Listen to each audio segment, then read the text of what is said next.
स्वागत है साथियों आप सब लोगों का मेरी यूट्यूब चैनल प्रोफेसर की क्लास में। दोस्तों हमने लास्ट क्लास में उत्तर दक्षिण संवाद के बारे में पढ़ा।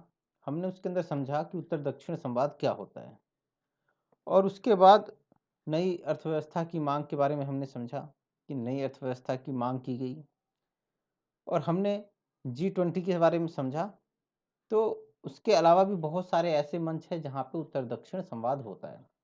तो आज हम वो जो बचे हुए हैं WTO और ब्रिक्स उसके बारे में हम अध्ययन करेंगे, ठीक है ना। तो इससे पहले कि हम क्लास स्टार्ट करें, मैं आप सब लोगों को बताना चाहूँगा कि जो भी बच्चे नेट की तैयारी कर रहे हैं, सेट की तैयारी कर रहे हैं, JRF करना चाहते हैं, PGT करना चाहते हैं, BA कर रहे हैं और MA कर रहे हैं, किससे? पॉलिटिकल साइंस से, है ना। और कोई भी कंपटीशन एग्जाम दे रहे हैं, है ना, उनके लिए तो क्लास इंपॉर्टेंट होने वाली है, ठीक है ना। उनके लिए क्या है, इम्पोर्टेंट है ये। अदरवाइज आप एग्जिट कर जाइए, कोई फ़ायदा नहीं होगा, आपका समय वेस्ट बेकार होगा, ठीक है ना, वेस्ट होगा। तो आप अगर इनमें से अगर कुछ कर रहे हैं तो ठीक है, अदरवाइज आप चले जाइए। और दोस्तों आप लोगों को अगर वीडियो अच्छा लगे तो ज़्यादा से ज़्यादा लाइक कीजिए, शेयर कीजिए, सब्सक्राइब कीजिए,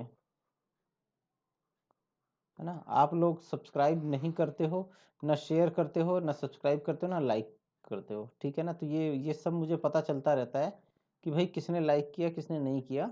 तो आप ये सब कीजिए, ठीक है ना। जब मैं आप लोगों के लिए इतनी मेहनत कर रहा हूँ, इतने अच्छे अच्छे लेक्चर बना रहा हूँ, तो आप लोग भी आप थोड़ा सा सहयोग कीजिए, हेल्प कीजिए मेरी, सहयोग कीजिए, लाइक कीजिए, शेयर कीजिए, सब्सक्राइबर कीजिए। सब्सक्राइबर होने बहुत ज़रूरी हैं। जिस तरह से एक पौधे के लिए की वृद्धि के लिए, है ना, वृद्धि के लिए खाद आवश्यक है, उसी तरह से मेरे लिए, मेरे चैनल के लिए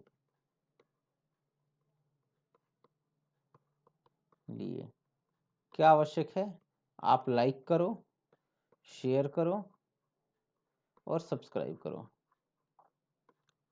ये सब चीज़ें आवश्यक हैं, ठीक है ना।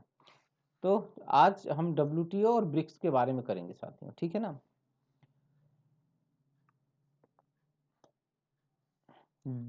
आपका WTO समझने से पहले थोड़ा सा गेट के बारे में समझ लें। गेट क्या है? General agreement on trade and tariff, ठीक है ना। एक्चुअली जब ब्रेटन वुड्स संस्था, जब मैंने आपको बताया था ब्रेटन वुड्स संस्थाएं, ठीक है ना, वुड्स संस्थाएं, जब ये मैंने करवाया था तो मैंने बताया था कि भाई कैसे ये सारे कुछ देश आए, खास तौर पे जो विकसित देश थे, और वो आए सामने और उन्होंने क्या किया कि भाई IMF, ठीक है ना, ये कुछ अंतरराष्ट्रीय संस्थाओं की स्थापना की। विश्व बैंक हो गया और आपका अंतरराष्ट्रीय मुद्रा कोष, इसकी इनकी स्थापना की। उसी समय एक बात ये भी चल गई थी कि भाई हमारे पास एक ऐसी संस्था होनी चाहिए जो क्या करे कि व्यापार से संबंधित नियम बनाए, ठीक है ना, व्यापार से संबंधित नियम बनाए। क्योंकि हो ये रहा था कि भाई द्वितीय विश्व युद्ध से पहले इस तरह का अभाव था, कोई भी नियम कायदे कानून का अभाव था। कोई कहीं पे व्यापार करता था, कभी अचानक व्यापार बंद कर दिया जाता था, या कोई क्या करता था कि निर्यात शुल्क या आयात शुल्क मनमाने लगा दिए जाते थे, ठीक है ना, सीमा शुल्क हुआ करता था। जैसे कि आप मेरे देश में अगर कोई माल बेचना चाहते हैं तो आपको क्या होगा, सीमा शुल्क देना पड़ेगा, और वो सीमा शुल्क बेहिसाब हुआ करता था, ठीक है ना। कभी भी अचानक उसमें बढ़ोतरी कर दी जाती थी, और कभी क्या कर दिया जाता था, कमी कर दी जाती थी। तो ये सारी चीजें थी। तो कमी करते थे लोग, बढ़ोतरी ज्यादा करते थे, सीमा शुल्क बहुत ज्यादा लगाते थे, सीमा शुल्क बहुत ज्यादा लगाते थे। अब ये समस्या थी, क्योंकि व्यापार तभी होगा जब ये सीमा शुल्क कम होगा या नहीं होगा, ठीक है ना, तभी होगा। और क्या होगा, व्यापार के नियम के कानून सरल हों, ठीक है ना, कानून सरल हों। अब भैया ये कैसे होगा, ये सारा काम कैसे होगा? तो ये एक समस्या थी, है ना। तो इसीलिए उस समय ये भी व्यवस्था की गई थी, ब्रेटन वुड्स जो सम्मेलन हो रहे थे, कि भाई ऐसी कोई संस्था बनाई जाए। तो क्या है, इसकी स्थापना 1947 को हुई थी, और इसका कार्य क्या था, गैर कृषिगत वस्तुओं के व्यापार के नियमों का निर्माण करना, ठीक है ना। उद्देश्य क्या था? वैश्वीकरण। ये वशीकरण लिख रखा है, वशीकरण नहीं है, आप इसे करेक्ट कर लेना, वैश्वीकरण को बढ़ावा देना। वैश्वीकरण, वैश्वीकरण का मतलब क्या है कि एक प्रकार से वस्तुओं का, सेवाओं का मुक्त आना जाना हो, ठीक है ना, एक देश से दूसरे देश में व्यापार मिले, तो इसी को ही इसको वैश्वीकरण, पूंजीवाद को बढ़ावा देना, ठीक है ना, कि पूंजीवाद मतलब कि आपका व्यापार वगैरह को बढ़ावा देना था इसका मतलब, ठीक है। एमएनसी भी इसके अंदर आ जाती है, एमएनसी को भी ये क्या देता है? बढ़ावा देता है एमएनसी को। गेट की स्थापना द्वितीय विश्व के पश्चात अंतरराष्ट्रीय व्यापार के ढांचे में सुधार, तो क्या कहता? व्यापार का जो ढांचा, क्यों?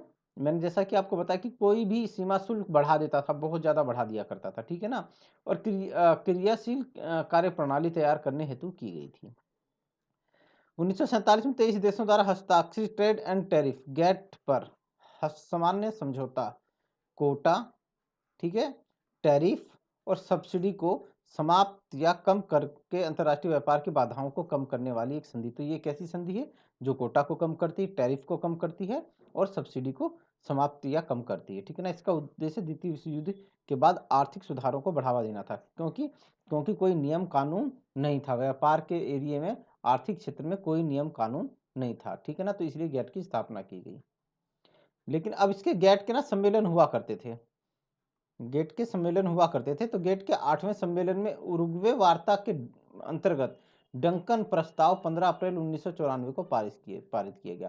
तो आपसे पूछेगा कि डंकन प्रस्ताव कब पारित किया गया? तो 1994 के अंदर में। डंकन प्रस्ताव के फलस्वरूप 1 जनवरी 1995 को विश्व व्यापार संगठन WTO की स्थापना हुई। तो ये डेट याद रखना, 1 जनवरी 1995 को WTO ने गेट का स्थान ले लिया। WTO मतलब वर्ल्ड ट्रेड ऑर्गेनाइजेशन, विश्व व्यापार संगठन। 23 देशों द्वारा हस्ताक्षरित ट्रेड एंड टैरिफ गेट पर सामान्य समझौता, कोटा, टैरिफ, सब्सिडी को समाप्त, ये तो हमने कर ही लिया था, हाँ, गेट तो हमने कर लिया था। इसका उद्देश्य उसके बाद ये रिपीट हो गया है, ठीक है। अब WTO का मुख्यालय कहाँ है? ये जिनेवा में है।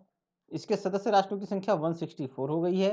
इसको एक बार चेक कर लेना, क्या होता है ना, कई बार ये घटते बढ़ते रहते हैं, ठीक है ना, कोई निकल के चला गया, कोई आ गया, है ना, तो बाई चांस अगर मेरे से छूट जाएगा तो आप लोग इसको करेक्ट कर लेना। अब इसके WTO के 3 संस्थाएं, सामान्य परिषद, सचिवालय और विदेश मंत्री स्तरीय सम्मेलन, ठीक है। अब ये क्या, ये बहुत ज्यादा शक्तिशाली संस्था है, ये WTO गेट से अधिक शक्तिशाली संस्था है, ठीक है ना, गेट से ज्यादा शक्तिशाली संस्था है, क्योंकि यह गैर कृषिगत वस्तुओं के व्यापार के साथ साथ कृषिगत वस्तुओं के व्यापार और सेवाओं का विनिमय करती है। क्योंकि देखो, आप याद रखना कि जो गेट था ना, गेट के अंदर जो था गैर कृषिगत वस्तुएं, ठीक है ना, और आपका कृषिगत वस्तुएं और सेवाएं जो थी वो शामिल नहीं थी, ठीक है ना, ये सब चीजें नहीं शामिल थी। लेकिन WTO के अंदर में इन दोनों को शामिल कर लिया गया था कि कृषिगत वस्तुओं के साथ साथ सेवाओं का भी व्यापार इसके अंदर सम्मिलित कर लिया गया था, ठीक है ना, तो ये बात याद रखना। और गेट जो है ना, गेट इसके सम्मेलन जो थे ना, अनिश्चित हुआ करते थे, अनिश्चित हुआ करते थे, मतलब जब मन किया तो बुला लिया, नहीं तो कोई बात नहीं, भी चलने थे, ठीक है ना। लेकिन WTO के इसके नियमित होते हैं, इसके सम्मेलन नियमित होते हैं। गेट के जो समझौते वो बाध्यकारी नहीं थे, क्या नहीं थे? बाध्यकारी नहीं थे। लेकिन इसके समझौते WTO की ये बाध्यकारी है, ठीक है ना, बाध्यकारी है, ठीक है ना, ये नहीं थे। तो ये कुछ चीजें हैं जो आपका उससे अलग करती हैं इसको। अब WTO के सिंगापुर सम्मेलन 1946, WTO का पहला मंत्री स्तरीय सम्मेलन 1996 में हुआ। 1995 में देखो गठन हुआ और 1996 पहला सम्मेलन भी हो गया। इसमें विकसित देशों ने विकासशील देशों के सामने 4 मुद्दों को रखा।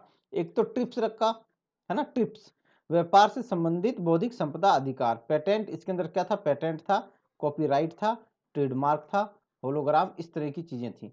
होता क्या था कि भाई आपने क्या किया कि कोई आविष्कार किया, ठीक है ना, तो इन विकासशील देशों में ये दिक्कत थी कि वो लाते थे, बेचते थे और उसकी कॉपी हो जाती थी, चोरी हो जाता था और उसके नाम से डुप्लीकेट सामान बिकना चालू हो जाता था। तो जिसने आविष्कार किया उसको इस चीज का फायदा नहीं मिलता था।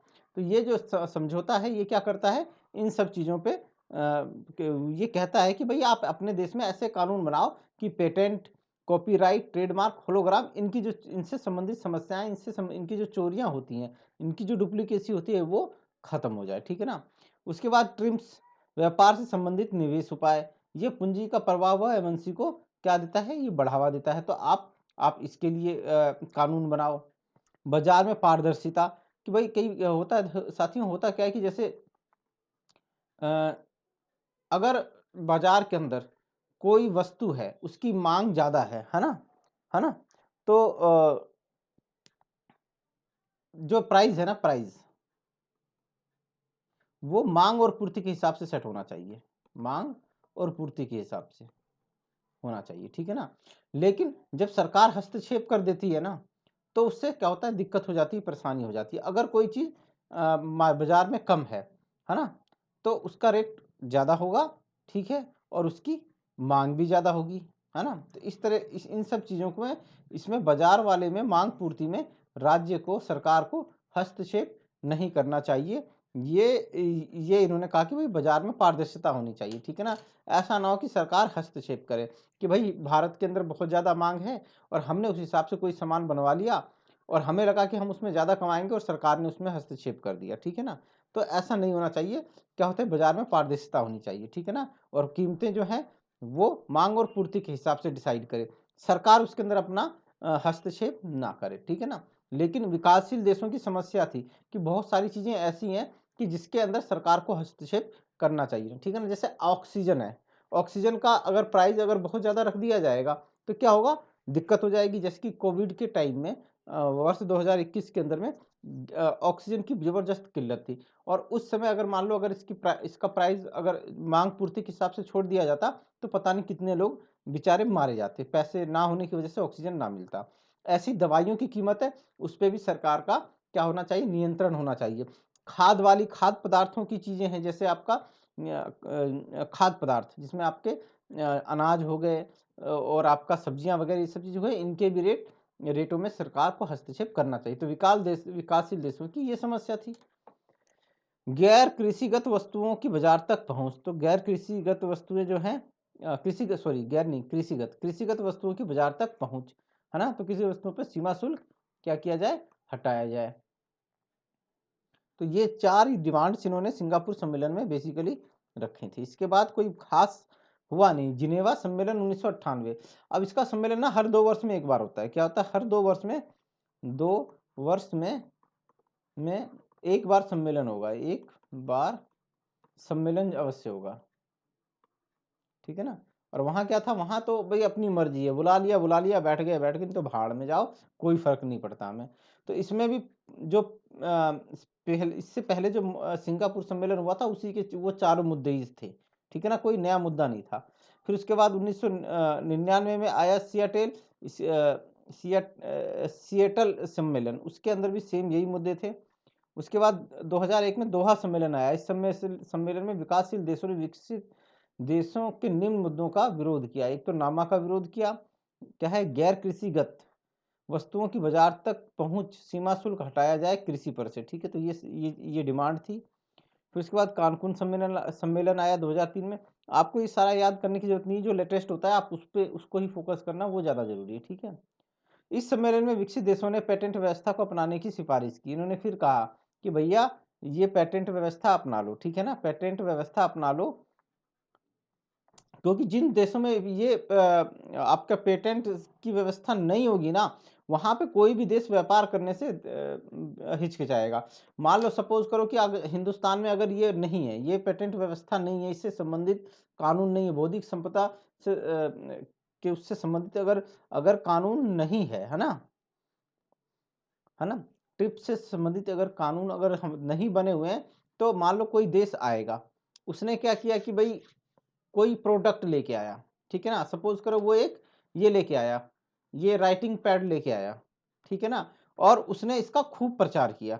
उसने पहले तो इसकी फैक्ट्री लगाई, इसको मेहनत करके बनाया, करोड़ों अरबों रुपए इसने इन्वेस्ट किए। फिर उसने टीवी में ऐड चलाया कि भाई ये हमारा प्रोडक्ट है, ये 10,000 रुपये का है, इसको ले लो, ये बहुत बढ़िया प्रोडक्ट है, ठीक है भाई, उसने मेहनत कर दी। और 1 महीने बाद कोई और लोकल कंपनी आ गई, उसने सेम ऐसा ही बना दिया बिल्कुल और यही नाम यूज़ कर लिया उसने कि भई वैकम का ले लो, ठीक है? बना लिया और वो 4-4 हज़ार रुपए में या 3-3 हज़ार रुपए में बाँटने लग गया। तो उस बेचारे की तो लग गई ना ऐसी की तैसी कि उसने क्या किया मार्केट तैयार की। उसने ऐड में अरबों-खरबों रुपए लगा दिए, उसने मार्केटिंग की उसकी, उसने पब्लिसिटी तैयार की, उसने क्या बोलते हैं सर्विस सेंटर बनाया, उसने मैन्युफैक्चरिंग यूनिट्स तैयार किए, कारखाना लगाया, लेबर लगाया, पैसे लगाया, अरबों-खरबों रुपए लगाया और जब कमाने का टाइम आया, तो किसी और ने क्या कर दिया डुप्लीकेसी करके वो सामान बनाना चालू कर दिया और बेच दिया, है ना? तो इससे क्या हो जाएगा, वो कंपनी वहाँ पे आने में वो करेगी ऐसे देश में वो कंपनी या एमएनसीज़ जाएँगी ही नहीं, जहाँ पे क्या ना हो ट्रिप्स के रिगार्डिंग कानून ना बनाए गए हों, ठीक है ना? पेटेंट व्यवस्था को लेके नहीं होगा, तो वहाँ पे नहीं जाएँगे, ठीक है ना? अब मान लो जैसे क्या बोलते हैं मैं हूँ, मैं अब मेरी मेरी मेरा इसका यूट्यूब चैनल का नाम पहले ज्ञान गंगा था। तो ज्ञान गंगा नाम से और भी ऑलरेडी बहुत सारे चैनल हैं, है ना? और वो बेचारे काफ़ी टाइम से बेचारे कह रहा हूँ सॉरी, वो काफ़ी टाइम से मेहनत कर रहे हैं। उन्होंने अपने सब्सक्राइबर बनाए हैं बहुत सारे और मैं भी ज्ञान गंगा के नाम से बना लूँ, है ना? और कोई भी सर्च करेगा, तो उसका फ़ायदा फिर मेरे को मिलने लग जाएगा, है ना? तो क्या है, सेम नाम रखना भी ये भी गलत है, गैर कानूनी है ना? तो ये गलत है, इसीलिए मैंने अपने ज्ञान गंगा नेम को चेंज करके प्रोफ़ेसर की क्लास रख दिया है, ठीक है ना? तो ये चीज़ें होती हैं इसके अंदर। उसके बाद वर्ष 2005 में हांगकांग सम्मेलन आया, तो इसके अंदर भी कृषि सब्सिडी की माँग हुई भई। जिनेवा सम्मेलन में कृषि मुद्दा और उत्तर दक्षिण का मुद्दा छाया रहा। 2011 में एक जिनेवा में सम्मेलन हुआ, कृषि मुद्दा उत्तर दक्षिण का मुद्दा इसमें फिर प्रमुख विषय रहा। बाली सम्मेलन में कृषि सब्सिडी समाप्त करने पर चर्चा हुई कि भाई देश क्या करते थे, कृषि सब्सिडी दे देते थे, ठीक है ना? तो इससे क्या होता है कि भाई व्यापार के अंदर में जो होता है कि अगर कोई बाहर से कंपनी अगर माल देने आ रही है, ठीक है ना? तो वो कंपटीशन नहीं कर पाएगी, ठीक है ना? वो कंपटीशन नहीं कर पाएगी। जैसे अब मैं हूँ, भारत है, भारत में चावल सपोज़ करो ₹35 है, ठीक है? और इधर से चीन चोट्टा कोई डुप्लीकेट चावल-वावल बना के ले आया ₹30 में बेचने के लिए। तो जब ये ₹30 का देगा तो इसका बिकेगा? नहीं बिकेगा ना। तो ये क्या करेगा, ₹5 की सब्सिडी दे दी, है ना? तो कितने का हो गया? ₹30 का हो गया। अब कॉम्पिटिशन हो गया, बराबर हो गया, या हो सकता है ₹6 का दे देगा तो ₹29 का हो जाएगा, है ना? 29 का। तो ये सारी तो इस सब्सिडी को समाप्त करने पे चर्चा हुई कि भई ये सब्सिडी है ना, इसको समाप्त कर दो। इसको समाप्त कर दोगे तो फिर क्या होगा, फिर भाई जो सस्ता बेचेगा, बेचेगा, है ना? लेकिन ये विकासशील देशों के लिए बहुत ज़रूरी है। विकासशील देशों के एक तो बेचारा विकासशील देश यही अनाज-वनाज, खाद्य पदार्थ ही बोता है, ठीक है? इसमें भी अगर वो अपने किसानों की सुरक्षा नहीं करेगा, तो उसके लिए दिक्कत हो जाएगी। और विकसित देश क्या कर रहा है? वो तो भैया पहले ही हथियार बेच रहा है, बम, बारूद, गोला कर रहा है और ऐसी बड़ी-बड़ी चीज़ें बेच रहा है। फिर वो कृषि के अंदर भी आ जाएगा, है ना? कृषि के अंदर भी आ जाएगा, तो हमें दिक्कत हो जाएगी। विकासशील देशों को दिक्कत हो जाएगी। नगेवी सम्मेलन 2015 में भी यही मुद्दे थे। यूनर्स आयर्स इस सम्मेलन में ई-कॉमर्स से संबंधित सहमति बनी, ठीक है ना? तो ई-कॉमर्स के बारे में किसमें चर्चा गई? 2017 में, ये याद रख लेना, ठीक है ना? ई-कॉमर्स से संबंधित चर्चा किसमें हुई? 2017 वाले सम्मेलन में। अब आ गया उसके बाद आपका जिनेवा सम्मेलन 2022। विश्व व्यापार संगठन डब्ल्यू ट्रेड ऑर्गेनाइजेशन का 12वां मंत्री स्तरीय सम्मेलन संपन्न हुआ। सम्मेलन में 4 प्रमुख क्षेत्रों में महामारी के प्रति, इस समय कोविड चल रहा था, ठीक है ना? क्या चल रहा था? कोविड चल रहा था, ठीक है ना? कोविड-19 था। तो इस महामारी का मतलब इन्होंने कोविड कहा है कि प्रति विश्व व्यापार संगठन की प्रतिक्रिया, मत्स्य पालन, ठीक है ना? सब्सिडी वार्ताएँ, खाद्य सुरक्षा के लिए सार्वजनिक स्टॉक होल्डिंग सहित कृषि मुद्दे, डब्ल्यूटीओ में सुधार और इलेक्ट्रॉनिक ट्रांसमिशन पर सीमा शुल्क का स्थगन शामिल है। तो ये सारे इसके अंदर मुद्दे थे। तो आप ये सब चीज़ें याद रखना, है ना? तो ये था जो डब्ल्यूटीओ था, बहुत कुछ ज़्यादा है नहीं इसके अंदर। ये लास्ट वाला आप लोग याद रख लेना कि इसके अंदर मुद्दे क्या थे। वो आपसे सीधे यही पूछेगा कि आपके इसके मुद्दे क्या-क्या थे। तो कोविड महामारी जो है आपका उस वो मुद्दा था। उसके बाद आपका मत्स्य पालन सब्सिडी, तो ये याद रखना, ये बिल्कुल नया आया है मत्स्य पालन सब्सिडी। खाद्य सुरक्षा के बारे में अब कोविड था, उद्योग धंधा व्यापार सब कुछ चौपट हुआ, तो खाद्य सुरक्षा की समस्या उत्पन्न हुई ना, है ना। देखे नहीं थे आपको जो मजदूर थे, जो दिहाड़ी वाले मजदूर थे, दिहाड़ी वाले मजदूर थे, उनकी तो रोजी रोटी, उनको तो मतलब उनके लिए खाद्य सुरक्षा की समस्या समाप्त हो गई कि वो भाई खाएंगे क्या, ठीक है ना, खाएंगे क्या। क्यों? क्योंकि घर जाने का तो रास्ता मोदी जी ने बंद कर दिया था, ट्रेन और बस बंद थी, है ना, ट्रेन और बस बंद हो गई थी उस दौरान, कोविड में 2021 के अंदर में बेसिकली। तो ये सारी दिक्कतें थी, तो ये सारे मुद्दे थे। कृषि का मुद्दा था, सार्वजनिक स्टॉक होल्डिंग, ये था WTO में सुधार का मुद्दा, ये सारे थे। तो आप लोग ये याद रखना। अब ब्रिक्स समझते हैं, ब्रिक्स क्या है, ठीक है ना, ये भी बहुत इंपॉर्टेंट है। ये भी एक ऐसा मंच है जहाँ पे क्या है कि आपका उत्तर दक्षिण के देश हैं, ठीक है ना, दक्षिण के देश हैं। ब्रिक्स में आप देखते हो ये क्या है, ब्राजील, ये है रसिया, ये क्या है, ये इंडिया, चाइना, चाइना, ठीक है ना, और ये है साउथ अफ्रीका। पहले ये जो था ये सिर्फ ब्रिक्स था, ब्रिक, है ना, 2009 में इसकी स्थापना हुई थी, ब्रिक की। बाद में 2010 में इसमें कौन जुड़ गया था, इसमें साउथ अफ्रीका जुड़ गया, अफ्रीका। तो इसका नाम क्या हो गया, BRICS, ब्रिक्स, ठीक है ना। तो ये आप हर एक का पहला नाम ले रखा है, ब्राजील से B ले लिया है, रसिया से R ले लिया है, इंडिया से I ले लिया है, चाइना से C ले लिया है, और साउथ अफ्रीका से S। तो ये ब्रिक्स बन गया। और इसकी ब्रिक्स की स्थापना की जो पहला विचार आया था ना, जिम ओ'नील, ये एक अर्थशास्त्री है, इन्होंने इसका सबसे पहले विचार दिया था। तो आपसे अगर पूछे कि ब्रिक्स का विचार किसमें आया, तो जिम ओ'नील। और आपसे क्या पूछेगा, दूसरा पूछ सकता है, साउथ अफ्रीका ब्रिक्स का सदस्य कब बना, तो ये वर्ष 2000 में इसमें बना। और एक क्वेश्चन ये भी पूछ सकता है, मूल सदस्य, है ना, मूल सदस्य कौन कौन थे, ठीक है ना। तो उसमें होगा ब्राजील, एक पहला ऑप्शन दे देगा। दूसरा दे देगा आपको आपका रूस, देखो बार बार क्या इंग्लिश हिंदी में मिक्स गड़बड़ हो रहा है। मूल सदस्य, ठीक है ना, मूल सदस्य पूछेगा, मूल सदस्य कौन कौन से हैं ब्रिक्स के, ठीक है ना, ब्रिक्स के मूल सदस्य कौन कौन से हैं। तो आपको ऑप्शन दे देगा, एक ब्राजील दे देगा, दूसरा रूस दे देगा, तीसरा चीन दे देगा, और चौथा दे देगा साउथ अफ्रीका।